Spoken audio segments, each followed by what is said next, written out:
I sing of a place to my heart very dear, a place where I always will dwell. And if you will kindly lend me your ear, a few of its beauties I'll tell. Swaledale. From Roman times, a prosperous mining area supplying lead to the world, but now a bleak story of industrial decline, unemployment and deprivation.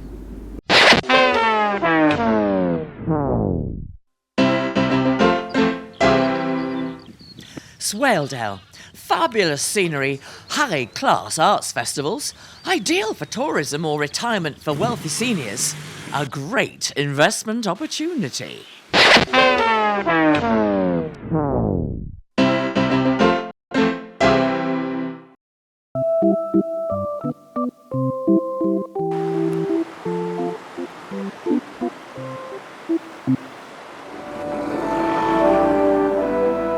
The church has been the heart of Swaledale life for centuries. At the beginning of the last century, there were about 8 Anglican churches in the Dale and numerous non-conformist churches and chapels.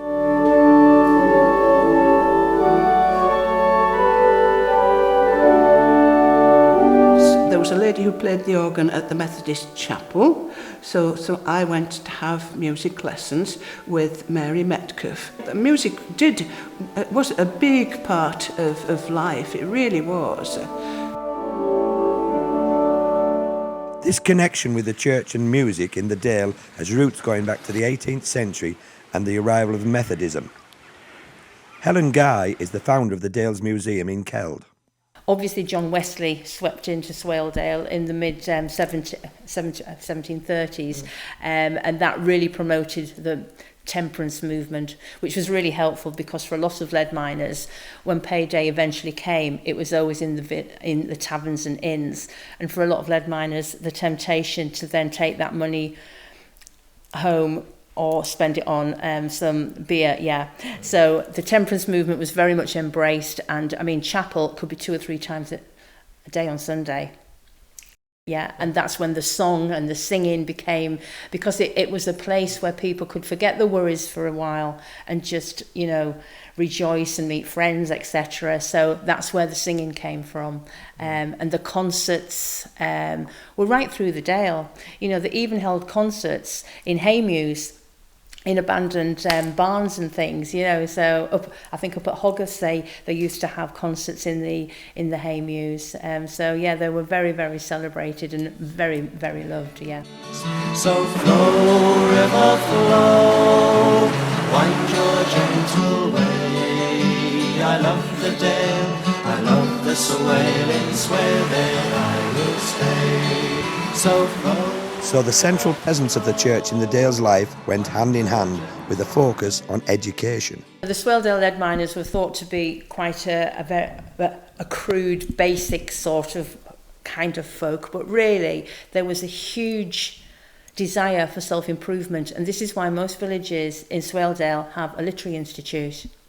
And you wouldn't believe it, but in Angram there was once 3 schools. You wouldn't believe it now. Schools sprang up all over the Dale, but still very much linked with the church and, of course, Sunday school.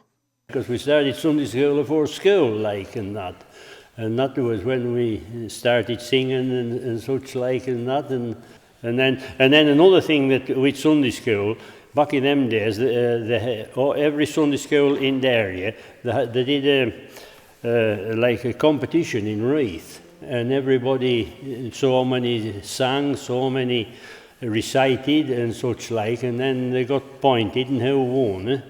And then on the night, if you were in first 3, you gave a concert at night And on a Monday morning at 11 o'clock, turned the wireless on, and we'd all get our booklets out, and there would be this man called William Appleby, it was called Singing Together. So we would he would count us in on the wireless, and we would sing along. Well, there is a tale and all about a lad up our way. A lad here went to grammar school, and this teacher, he was wandering about, was this lad, and teacher says, "What's the doing?" And the lad says, "That's late in the book." No, you're not. You're looking for a book.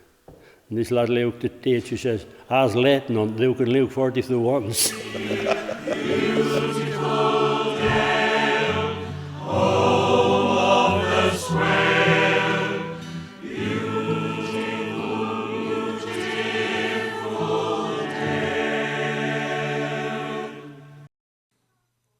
But the Dale was not always so beautiful.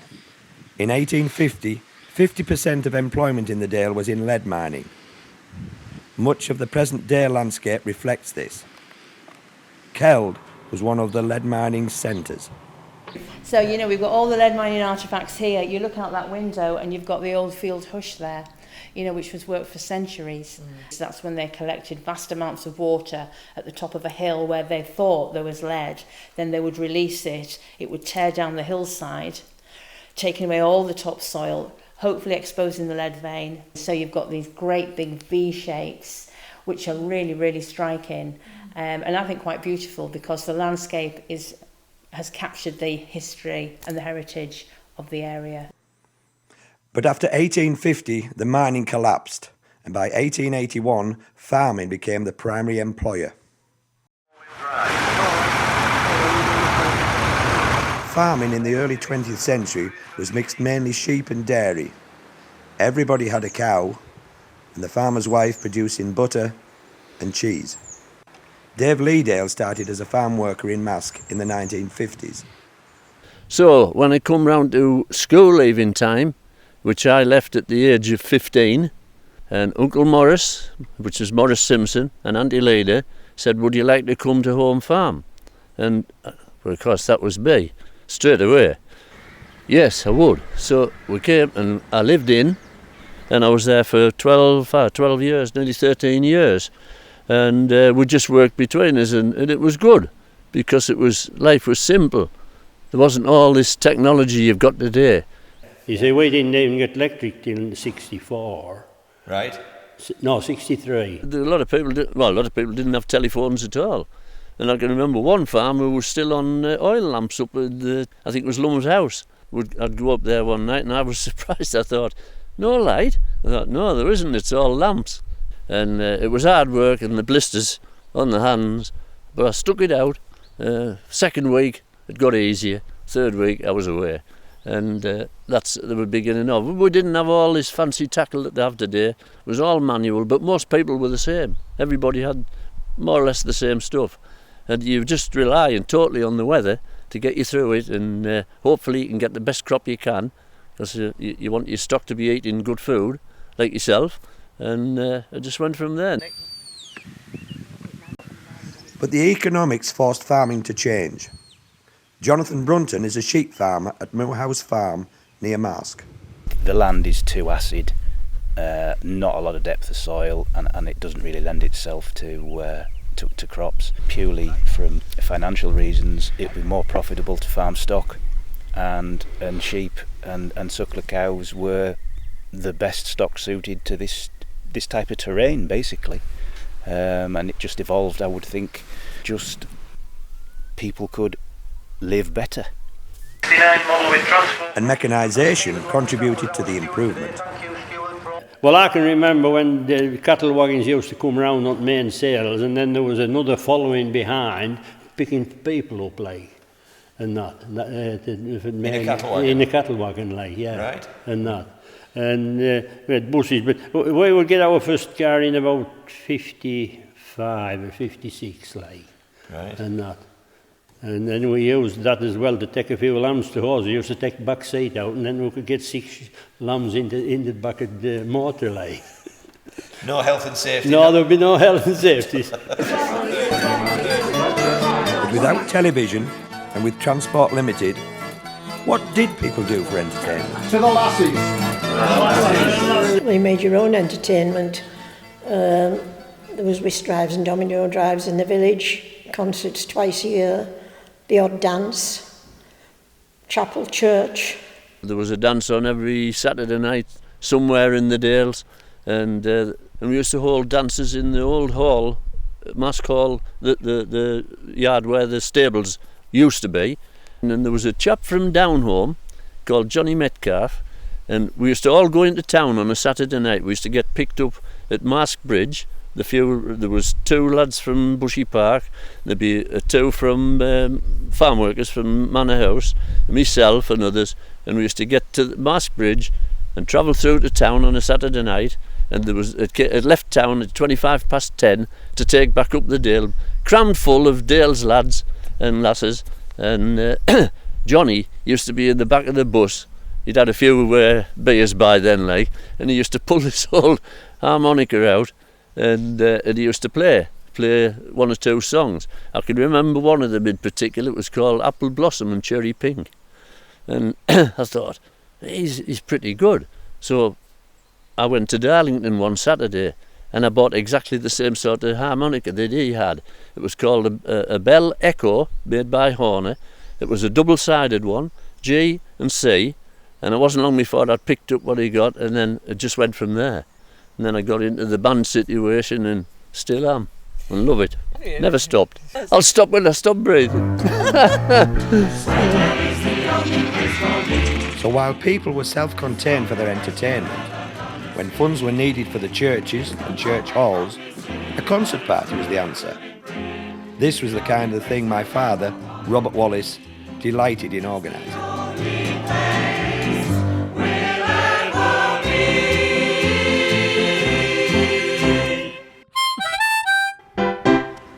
The churches and chapels needed to raise money, so every now and again somebody would was called get a concert up.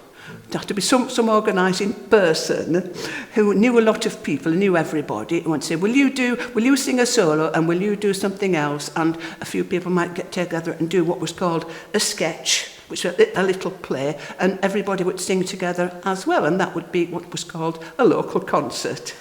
But no, they were fun times with music, and they were greatly appreciated. And like I say, it made money for the chapels and the village halls. John Waggett remembers similar events further up the Dale at Muka. And the young farmers' days, yeah. And every year we gave a concert at Muka with raise money for it, like, and that. Right. And you practiced 2 or 3 times a week, like, and that. And what was the concert made up of then? Well, you started with opening choruses, and then there was some recitations and solos, and main thing was always the sketch, like, that was the sketch. A humorous sketch? Yes, yeah, and there were some very good ones, like, sometimes they would buy one and then put local names all into it, and that was what made the entertainment, trying to take Mickey out of everybody local, like. Yes. And that was really, and folk used to look forward to that, because you say, well, there was no telling her out of that in them days, and you looked forward to your practices. And did you bring it down Dale as well then? Once you... We did occasionally do it. We more went over into Cumbria with it, like, and that. Right. Kirby, Stanmer mainly, and Moorcock, and that. One of the best laughs we always had, we went to Moorcock, and I had Harvey Ashton says, and pray the waste piano plonker. What does that mean then? Piano player, like. Piano player, yeah. Well, first of anything that ever I was on was Sunday school anniversaries.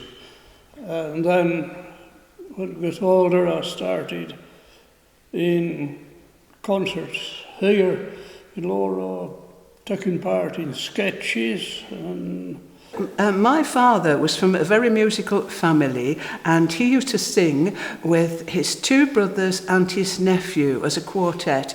Really lovely music they used to sing, mostly sacred, but other things as well. We all lived on farms, and there was a family at each one. And so we had a lot of connection with each other, and everybody went to chapel, Sunday school, and all that sort of thing. And actually, so my music started really from going to school in a way, excepting that I had heard my father sing a lot, because it didn't particularly practice in the house, but when he was out feeding the sheep and the cows, he would be singing away. I got started doing dialect monologues. And over a while, I so long for a taste of lean, if I land on banks of Ribble. They took a well-known song and put words to it. Now it's a job that just suits me, a Swaledale farmer you would be, if you could see what I can see when I'm driving tractor. That's how I ended up on television with one. You've been framed, that was right. What it was. Right. I did Jake the Peg, and I lost my leg when I was marching on. And it went out in the door and my foot flew off. Swaledale is also famous for its band. Gunnerside and Keld brass bands closed some years ago, but Muka Silver Band and Reith Brass Band are still going strong. Muka bandmaster is Alan Guy. The band was started back in 1897 for Queen Victoria's Diamond Jubilee, and all the villages up and down the Dale were having celebrations, and they all wanted a band to play, and Muka didn't have a band at that point. So a committee was formed, as is normal around here, and a set of 12 instruments was bought from Boozy and Hawkes in London, and members of Gunnerside Band started giving them lessons and put them together as a band ready to play for the celebrations in the village. And from there it's just grown over the years. We seem in quite a good place at the moment. We've had some new players come in recently. We've been on concert tour a few times over the years. Are you still able to get youngsters to join the band at a young age? We did have a young lad come in for a while who was living in Low Row, but he went off to sixth form and then went off to uni. So that's kind of what happens in this area, and particularly when we have lots of farming families, when you get to lambing, hay time, all that kind of thing, farming comes first, which of course it has to. Could you tell me why Muka Silver Band has been such a success and continues to be over the years? I think we've been lucky that we have a very dedicated core of bandsmen and ladies who have been in the band for a very long time, and it's part of their DNA almost, and they just keep coming, whether there's 6 of us in here or I think there was 19 of us at rehearsal last night. And I would prefer that the band doesn't fold on my watch, and hopefully we can keep going for another 30, 40, 50 years.